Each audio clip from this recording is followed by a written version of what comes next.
ಪಟ್ಟಣದ NES circle ಬಳಿ ರಸ್ತೆ ಅಭಿವೃದ್ಧಿ ಕಾಮಗಾರಿ ಜೆಸಿಬಿಯಿಂದ ಗುಂಡಿ ತೆಗೆಯುವಂತಹ ಸಂದರ್ಭದಲ್ಲಿ ಕುಡಿಯುವ ನೀರಿನ ಪೈಪ್ ಒಡೆದು ನೀರು ಪೋಲಾಗ್ತಾ ಇದೆ.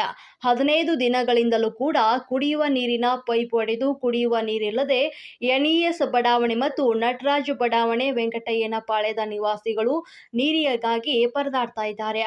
ಬಹುಕೋಟಿ ವೆಚ್ಚದಲ್ಲಿ ಮಂಚನಬೆಲೆ ಜಲಾಶಯದಿಂದ ಪಟ್ಟಣಕ್ಕೆ ಸರಬರಾಜಾಗ್ತಾ ಇರುವಂತಹ ನೀರು ಪೋಲಾಗಿ ಚರಂಡಿ ಸೇರ್ತಾ ಇದೆ ಅಂತ ನಿವಾಸಿ ಲೋಕೇಶ್ ಬೇಸರವನ್ನ ವ್ಯಕ್ತಪಡಿಸಿದ್ರು.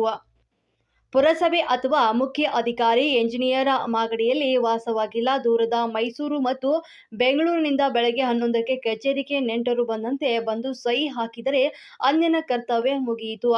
ಇತ್ತ ಗಮನಿಸಿಲ್ಲ ಅಧಿಕಾರಿಗಳು. ಯಾರು ಪಟ್ಟಣದ ವಾರ್ಡ್ಗಳಿಗೆ ಭೇಟಿ ನೀಡ್ತಾ ಇಲ್ಲ. ಪೈಪ್ ಒಡೆದು ಕುಡಿಯುವ ನೀರು ಚರಂಡಿ ಸೇರಿದ್ದು ನೀರಿಗೆ ಪರದಾಟ ನಡೆದಿದ್ರೂ ಕೂಡ ಸಮರ್ಪಕವಾಗಿ ನೀರು ಒದಗಿಸ್ತಾ ಇಲ್ಲ. ರಸ್ತೆ ಅಭಿವೃದ್ಧಿಗೆ ಮೊದಲಿಂದಲೂ ಕೂಡ ರಸ್ತೆ ಅಗೆದು ಬಿಟ್ಟಿರುವಂತಹ ಲೋಕೋಪಯೋಗಿ ಇಲಾಖೆ ಎಂಜಿನಿಯರ್ಗಳ ಮೇಲೆ ಸ್ಥಳೀಯರು, ಪತ್ರಕರ್ತ ಎಂಎಸ್ ಸಿದ್ದಲಿಂಗೇಶ್ವರ ನಿವಾಸಿ ಅಧಿಕಾರಿಗಳ ಮೇಲೆ ಒತ್ತಡವನ್ನು ಹಾಕಿ ಶುಕ್ರವಾರ ಹೊಸ ಪ್ಲಾಸ್ಟಿಕ್ ಪೈಪ್ ಹಾಕಿಸಿದ್ರು.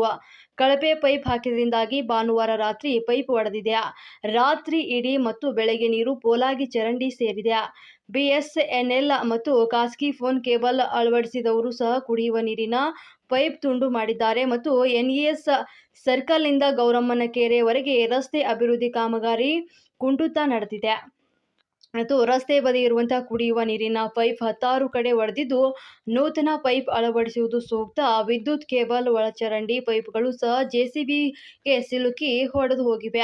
ಒಡೆದೇ ಇರುವಂತಹ ಪೈಪ್ಗಳಿಗೆ ಪ್ಲಾಸ್ಟಿಕ್ ಟೇಪ್ ಸುತ್ತಿ ಮಣ್ಣಲ್ಲಿ ಮುಚ್ಚಿದ್ರೆ ಮತ್ತೆ ಪೈಪ್ಗಳು ಒಡೆದು ಹೋಗಿ ಸಾರ್ವಜನಿಕರಿಗೆ ತೊಂದರೆಯಾಗಲಿದೆ. ಶಾಸಕ ಎಚ್.ಸಿ. ಬಾಲಕೃಷ್ಣರವರ ಅಧಿಕಾರಿಗಳೊಂದಿಗೆ ಸ್ಥಳ ಪರಿಶೀಲನೆ ನಡೆಸಿ ನೂತನ ಪೈಪ್ಗಳನ್ನು ಅಳವಡಿಸುವುದು ಸೂಕ್ತ ಅಂತ ಹೊಸಪೇಟೆ ಸಿದ್ದೇಗೌಡ ಹಾಗೂ ನಿವಾಸಿಗಳು ಮನವಿಯನ್ನ ಮಾಡಿದ್ದಾರೆ.